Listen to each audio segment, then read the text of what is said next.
Eddie Brock didn't find a partner. He found the one thing that would make sure he never had to become a complete person on his own. There is a version of this story that the films never want you to consider. One where the bond between Eddie and the symbiote is not heroic, not romantic, not even particularly brave. In that version, what Eddie calls love is something far less flattering, a mechanism designed to keep him from confronting the single truth he has spent 3 films running from. Without the symbiote, he is ordinary, unremarkable, insufficient by his own standards.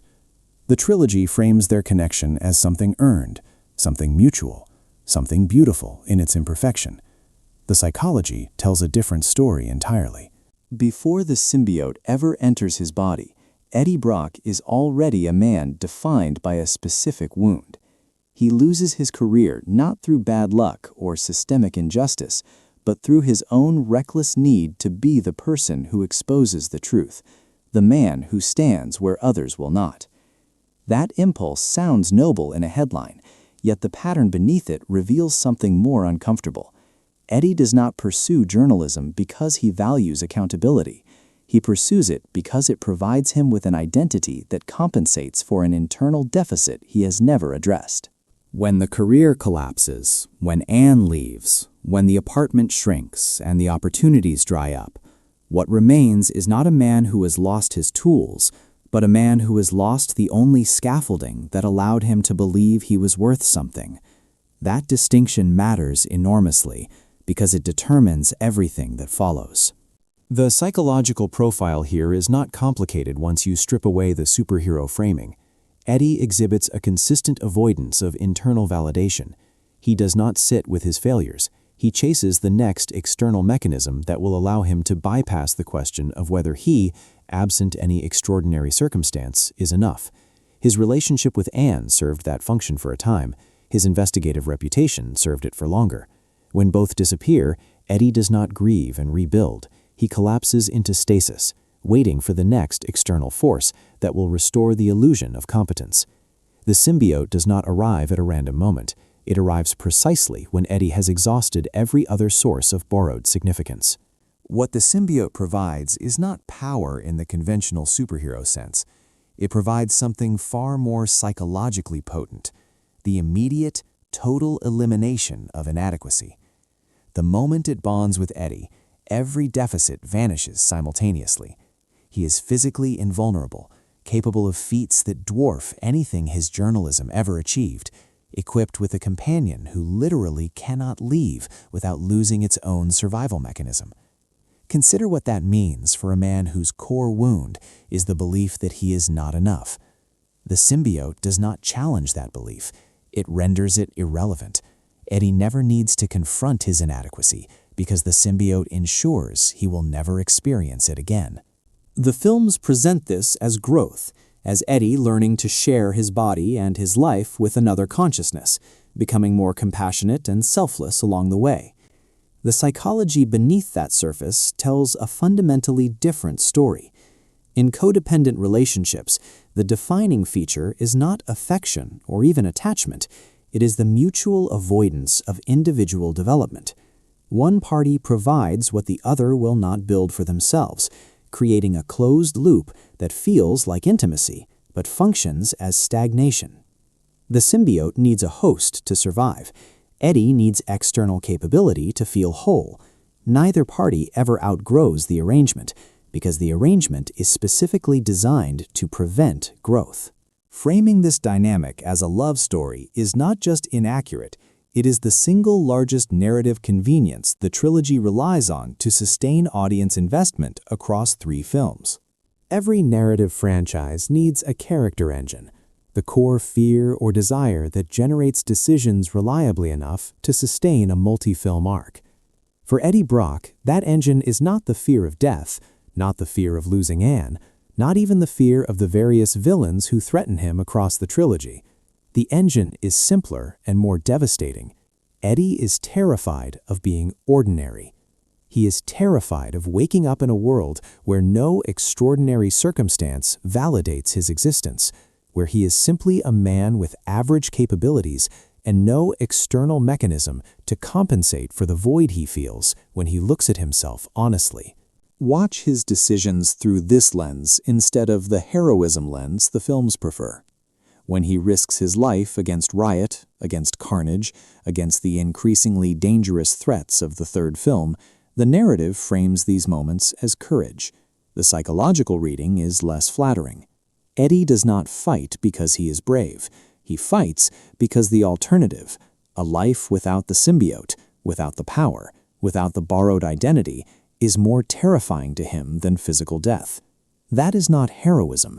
That is the behavioral signature of someone who has conflated survival with significance, who would rather die as something extraordinary than live as something ordinary. The trilogy never examines this distinction, because examining it would undermine the emotional contract it has built with its audience, the promise that Eddie and the symbiote belong together, and that their bond is something worth celebrating. This avoidance extends to every relationship Eddie has outside the symbiote, and represents the version of himself that could have developed naturally, slowly, without shortcuts. His inability to maintain that relationship, even when she demonstrates patience and affection, is not a flaw that the symbiote fixes. It is a flaw the symbiote makes permanent by eliminating the pressure to fix it. Why learn to be present with another person when you carry inside you a voice that will never leave, never judge, never demand that you change? The franchise makes a specific narrative choice early in the first film that constrains everything that follows. By framing the Eddie-symbiote dynamic as comedic, warm, and emotionally reciprocal, the story commits to a tone that cannot accommodate the darker psychological implications of the bond. The banter between Eddie and Venom is genuinely entertaining. It builds audience attachment efficiently, creates memorable moments, generates the kind of quotable lines that drive social media engagement. From a storytelling mechanics perspective, it works beautifully. From a character psychology perspective, it is a trap. Once the audience is invested in the relationship as something endearing, the story cannot afford to interrogate it honestly. Imagine a scene in the second or third film where Eddie, in a moment of genuine clarity, says something like, "I am not sure I exist without you anymore," and the film treats that line not as romantic, but as frightening. Imagine the symbiote responding not with a joke, but with silence, because the truth it cannot admit is that Eddie's dependency is precisely what ensures its survival. That scene would be more psychologically honest than anything in the trilogy, and it would be commercially destructive because it would ask the audience to feel uncomfortable about the very dynamic they have been trained to celebrate. The trilogy's solution to this tension is elegant in its simplicity. It never lets Eddie be alone long enough for the question to surface. Every separation is temporary. Every moment of solitude is played for comedy or urgency rather than introspection. Every reunion is framed as a relief rather than a regression. The pacing itself becomes a defense mechanism, not just for Eddie, but for the narrative structure that depends on the audience never pausing long enough to ask whether this relationship is actually good for him. If Eddie Brock behaved in accordance with his established psychology rather than the franchise's commercial requirements, the final act of this story would look nothing like what the films delivered. The consistent version begins with recognition. At some point in the third film, after enough accumulated damage, after enough situations where the symbiote's presence has made it impossible for Eddie to know whether his courage belongs to him or to the organism living inside him, Eddie reaches a moment of genuine psychological clarity. Not a dramatic speech, not a tearful confrontation, just a quiet realization that he has no idea who he is when the symbiote is not there. He cannot separate his desires from its impulses, his strength from its power, his identity from its influence. The man he was before the bond is gone, not because he grew past that man, but because he never dealt with him in the first place. The second step is the attempt. Eddie separates from the symbiote, not heroically and not permanently, just long enough to test whether he can exist in the silence. This is the scene the trilogy never had the nerve to write, a 5-minute stretch where Eddie Brock is simply a person in a room with no extraordinary abilities, no voice in his head, no safety net, The psychologically consistent version of this scene is not triumphant, it is devastating.